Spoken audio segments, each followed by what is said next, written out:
All right, this is Sports for Real with Coach Hall. Got about 30 minutes I can kill before I got to go take care of a few loose ends, as I should say. Um, I came on this morning and we talked about the Lakers and what we saw last night between the Lakers and, by extension, the previous game, the Rockets and the Warriors. I couldn't believe that Golden State had decided to pretty much rest their players for game six. Mind you, Golden State got a 3-1 lead, and because they had a 3-1 lead, they felt like they got enough time in the bank that they can rest some of their players. Well, I've seen teams catch Golden State before. The Cavaliers were down 3-1 in that conference championship. I mean, the NBA Finals that year, and they come back and win it. So if I have that memory in my mind, and I'm Steve Kerr, any chance I got to kill an opponent, I'm going to take advantage of that. So it was kind of odd for me to see that they were actually resting their players for the next game, so they can probably win home. I am the Rizzler. How you doing? And Yusef out. I can't pronounce that last name. I couldn't believe what Golden State did last night. I mean, if the objective of any sports league is to win, why would you rest your players and give somebody else an opportunity to come back? And that's pretty much what they did. But despite all of that, as bad as Golden State reserves looked, they actually started to come back and they almost pulled off a big win. They got within 11, got down and had the opportunity to make an easy layup 2 times in a row, and they missed. Well, that frustration caused them to pretty much wrestle one of the Rocket players out of bounds, and that caused some tension, and they ended up getting hit with a couple of tees, and that led to the Rockets being able to expand the lead. Had they made one of those layups, they would have cut the lead to under 10. And guess what Kerr probably would have done? He probably would have put his starters back in for a chance to win the game. Well, if you had designs to win the game, why would you take your starters and limit their minutes? It didn't make sense to me. And I know some of your players are old, but they are still drawing NBA checks and they're all trying to win championships. So it didn't make sense to me. And you can never convince me why it would make sense when you were up 3-1 to have a chance to extinguish an opponent. Now, age is also a factor in the Lakers series. They looked old last night, and searching for straws, Redick decided to go small. He'd already pre-planned what he was going to do, and I guess he didn't figure on the results that he was going to get. But it was pretty clear early on, the move he decided to take, it wasn't a good plan. He went small last night. He moved LeBron to the center, and the other guy, that Jackson Hayes or whatever his name, he said he wasn't going to play him. And Gobert had a field day. Ended up with over 20 points and over 20 rebounds. Great night for Gobert. But you would have thought that Redick would have made a substitution early in that game to try to change things around.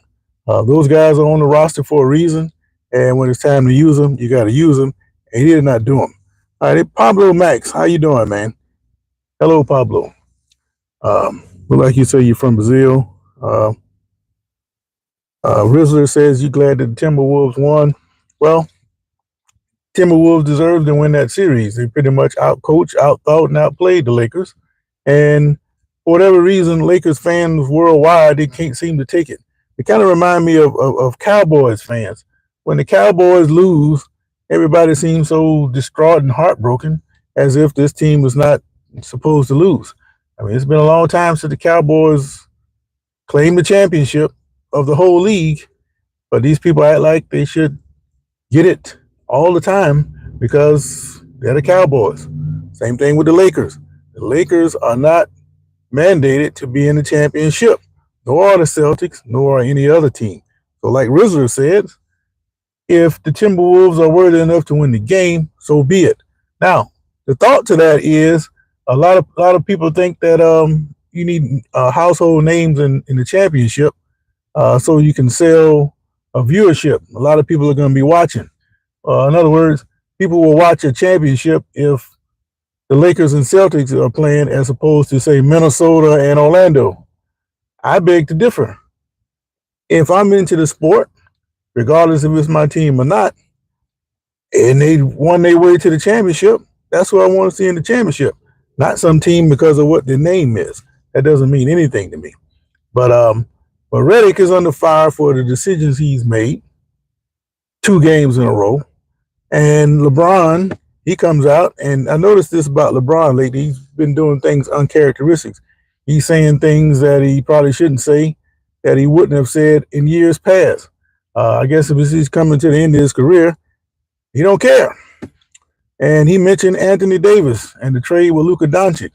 Well, he's basically throwing Luka under the bus in a way because he's saying that the roster was not strong enough, pretty much, to contend with what they did last night. No Davis, no inside presence. Well, with Davis, you had a lot of other deficiencies, and especially with a guy like Davis when you don't know if he's going to be around or not because he's prone to injury. But Doncic, his problem is he's got to get in better shape. He's getting blown by ball handlers like he's not even there. And yeah, I don't care if you can score 40 points, but if you turn around and give up 35 on the other end, that +5 is not doing me a whole lot. And he's going to have to look within himself. He's got to get in that gym. He's got to get himself in shape because that's 2 years in a row he's been exposed in the playoffs. The Celtics made him look bad in the finals, kept blowing by him, and it was a detriment to their team. And if he thinks that he can get mad and get everybody fired and so on and so forth, then he's never going to learn his lesson. And the older he gets, the worse it's going to get because he's going to start getting injured, and it's going to be harder and harder for him to come back, and he's going to cut his career short. That's why he's got to get in shape. Jenny Tools, coach is most responsible. I agree with Redick. Redick is most responsible. And Luka's defense is horrible. With AD would be Lakers 4-1. I disagree. You still would have been small, and it's the same Laker team that pretty much struggled all year with AD. So it's easy to say in hindsight what the Lakers would be. I don't think it would have made much difference because right now, Ricky Ricks, what's going on, man? Because the way it is right now, I think that Anthony Edwards, this guy's motivated to eliminate all these so-called stars in the league.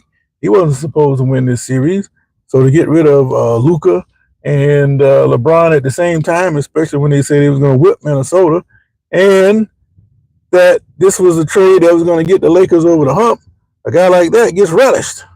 And I think it's a good thing for somebody to think that they can whip all these stars, and there's no one and done type scenario. We get to see it over the whole series. So I think it's great. Gabriel Jones says it's all fixed, brother. Well, we talked about that before, and I see old Ricky Ricks on here about the sports being fixed. I think it might be some of that.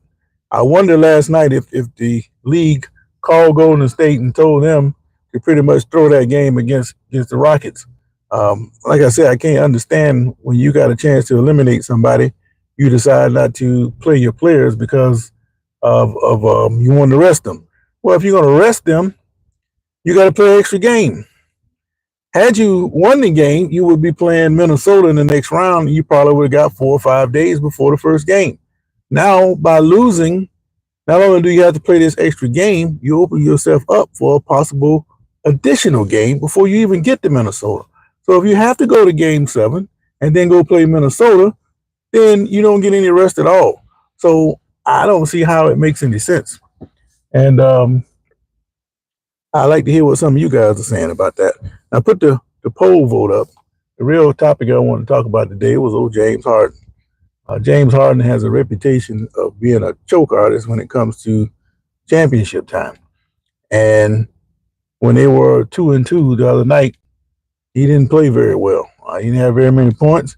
He didn't even have that many assists. And I know his age is getting up there, but you can't say anything about his age because LeBron is 40 years old. what's he, 35, 34? So his age is no excuse. He's got a heart condition. And the question is the spotlight too bright for James Harden? And my question is, why do people think a choke artist like Harden is worthy of Hall of Fame consideration? Are we just going by regular season numbers? Or are we talking about the complete body of work?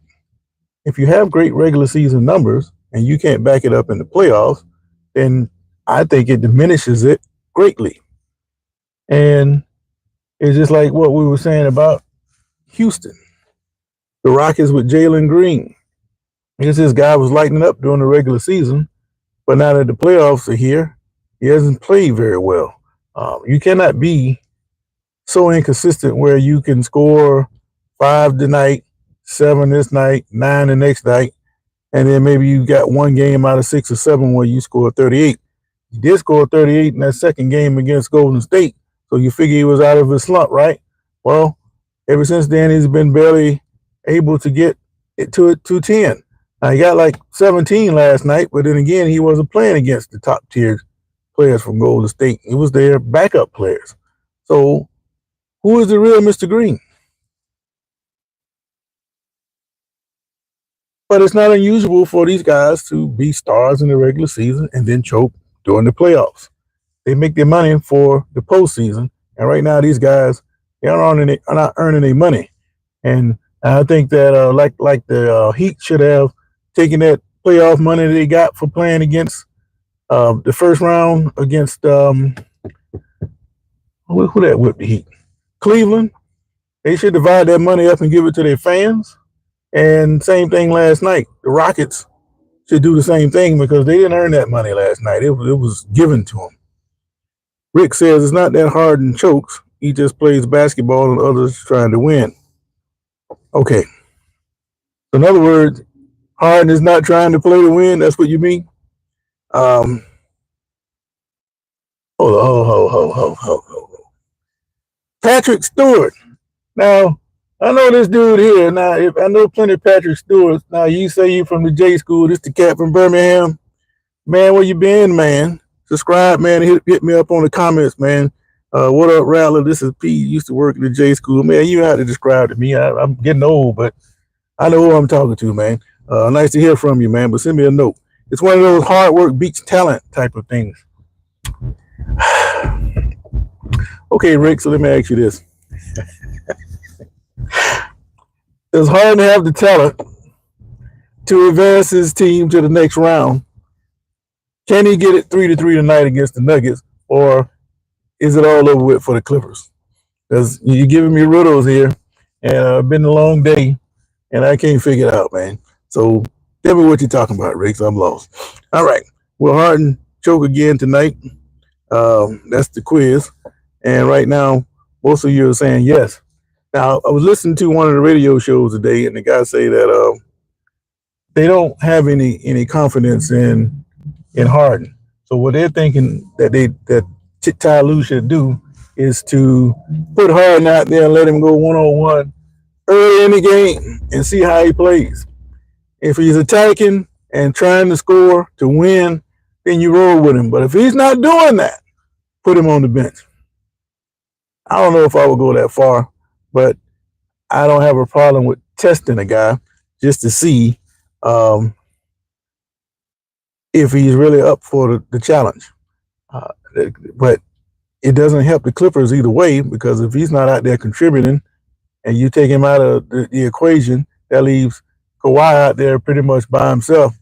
Zubac is dominating down low, but he's not going to have the type of game that Gobert had last night. So because of that, they're going to have Harden produce. And if he doesn't produce, then the Clippers are going home.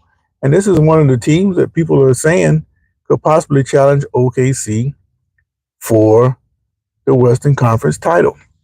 But the way it's shaping up, Golden State, to me, I still think it's good enough to get to the finals, the Western Conference finals against OKC. I still think OKC is the best team, but they haven't proven that they can get there yet.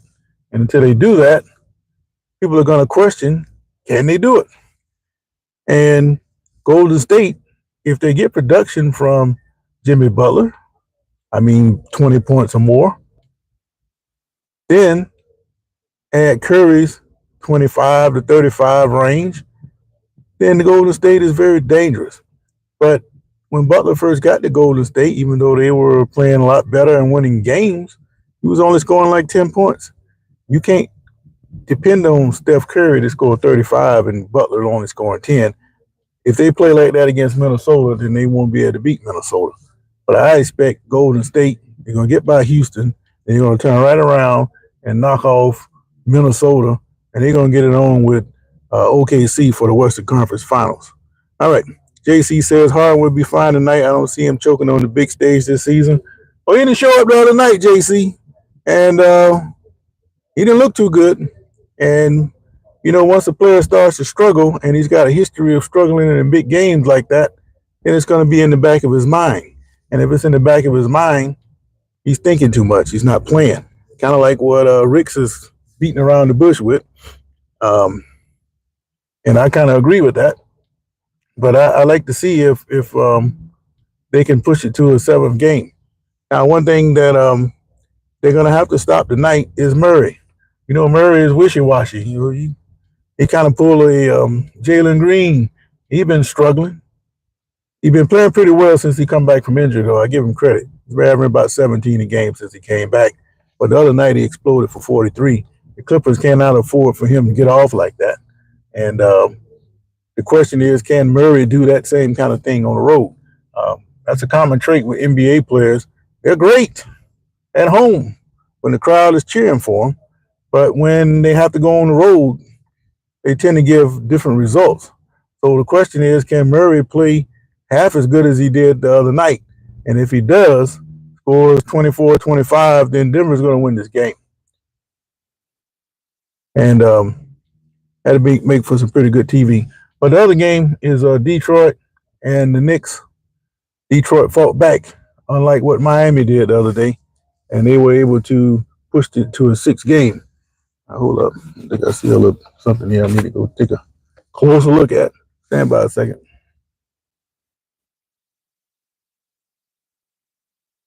I don't know what that is. All right.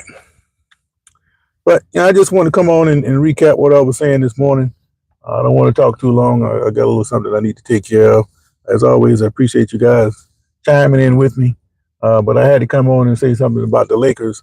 The Lakers, they everybody and their mama wants them to be in the finals, even if they don't deserve to be in the finals. And sometimes reality strikes. And it struck last night with Minnesota. And Edwards, he did not have a great game. They were throwing up a lot of bricks last night. It just so happened when they decided to go small and put LeBron in the center position, they were really small. So what else was it for the Lakers to do? Where else could they go? Now, they're faulting Redick for all the decisions that he's made, but at the same time, those guys don't perform at a consistent enough level for him to get in the rhythm himself to make the right lineup choices. So you have to try something. Especially when you're down 3-1, you got to come up with something different than what you've been showing. And I don't think it was the right move. It was proven not to be the right move. And if I have a guy like Gobert go off on you like that, that proves it wasn't the right move. But speaking of Gobert, when Shaq was talking about it last night, he was making these puking sounds when he was talking about Gobert. I think that was a little bit insulting. But I get what Shaq was saying. He basically saying that Gobert, don't play like that all the time. And the potential is there for him to play much better. But he just doesn't do it. It kind of makes you want to gag and throw up. So I understand what Shaq was saying, but, you can give a guy a break. Get a man his credit for showing up and doing a good job last night, making the difference in that Game 5 closeout game. So, Gobert is going to have to play like that, play much better. He's never going to get as many points as he got last night. He's going to have to do better than what he did if Minnesota is going to continue. Now, you can't expect Edwards to shoot as bad as they did last night and advance. But they're going to have a couple of days of rest, And I think that benefits Randall because Randall is playing up a storm, and he didn't seem like he seemed kind of tired to me. And those extra couple of days off is going to help him, especially if it extends even farther with the gift from Golden State. Golden State pretty much gave the game away last night, and he still had a chance to win. If he just played his starters a little bit more, then Golden State probably could have won that game. But again, I don't understand why Kerr would do that unless the league called him up and say, look, we need you guys to throw this game so we can fill these TV slots. May sound kind of strange for me to say something like that, but if you've been watching, I've seen plenty of times where it looked like a team was getting dominated and all of a sudden they give up a loss or two. And every time they do that, it extends the series. It creates more ratings for the league. So I don't think it's too far-fetched to think that the league couldn't call Golden State and tell them to throw that game because it doesn't make any other sense for our team would be up 3-1 and just pretty much give away a game just so you can rest. But the rest can create a situation where it might lead for you playing more games. So how the hell can you rest when you're going to end up playing more games? That doesn't make sense. And I hope it work out for Kerr because if it doesn't, people are going to point back to that game 5. Man, you blew the opportunity to end the series. You let it go on, and look what happened. Basically, what I'm saying, if you attribute it to like boxing, you got a guy on the ropes, and there's 10 seconds left, and you floor the guy, and you help him up so he can keep on fighting. But in the last round, he catch you on the jaw, and you don't want to get knocked out. But guess what? He ain't going to help you up.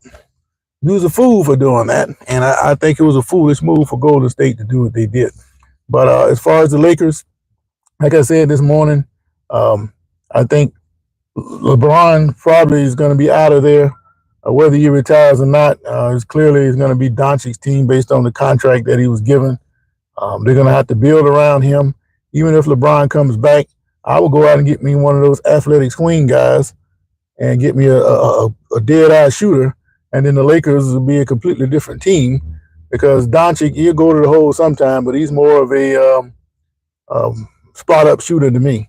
And if he can hit from the outside, drive periodically, and you got an athletic swing guy, that might make all the difference for the Lakers. But the way they configure it now, they're going to have to go find some big men somewhere to go along with those two big guys. But I think LeBron, I will go get better players to help take the pressure off him so he don't have to do so much at his advanced age. Because eventually, he's going to pull a Sean Alexander. He's going to wake up one day after just being 100%, and all of a sudden he won't be able to do it no more.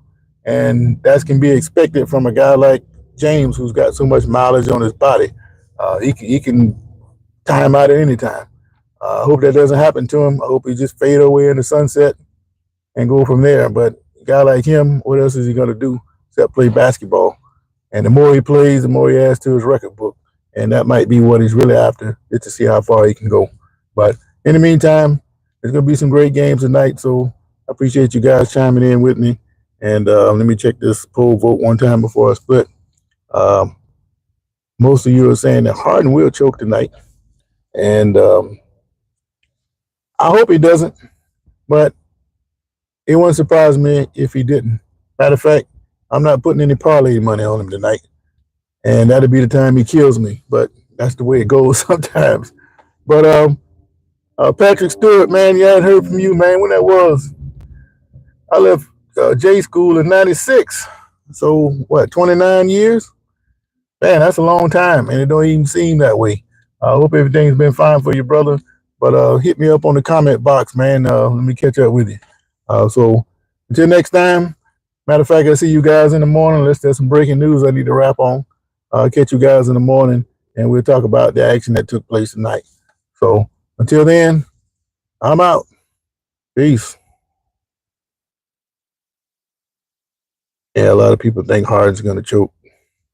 Wouldn't surprise me if he did. Just hope he don't.